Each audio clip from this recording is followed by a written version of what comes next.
మంచితనాన్ని నింపుకో, గుండెల నిండా ధైర్యాన్ని నింపుకో. పెదవులపై ఎప్పుడు చిరునవ్వు ఉంచుకో, వీటికంటే విలువైన ఆభరణాలు ఎక్కడా దొరకవు. ఒక తోటలో ఒక నిజాయితీపరుడు, పనిమంతుడు అయిన తోటమాలి పనిచేసేవాడు.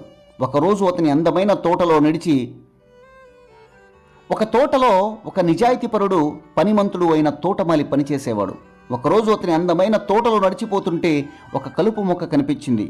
అప్పటికి అతను చాలా అలసిపోయి ఉండటంతో రేపు పీకెద్దాంలే అని వెళ్ళిపోయాడు. పక్క రోజు ఏదో పని మీద ఇంకొక ఊరికి వెళ్లాల్సి వచ్చింది. పనుల ఒత్తిడిలో రావడానికి 2-3 వారాల సమయం పట్టింది. వచ్చి తోటను చూసేసరికి తోటంతా కలుపు మొక్కలు పెరిగి పంట అంతా నాశనమైపోయింది. ఒక చిన్న చెడు ఆలోచన మెదడులోకి ప్రవేశించినప్పుడు సకాలంలో దాన్ని తీయకపోతే అది కలుపు మొక్కల్లా పెరిగి పెద్దదై నిర్మూలన కష్టమవుతుంది. చెడు ఆలోచనలు తొలగించుకుని మంచి ఆలోచనలు పెంచుకుంటే మన వ్యక్తిత్వం వాటి ప్రభావంతో చక్కటి పూలవరంలా భాసిస్తుంది.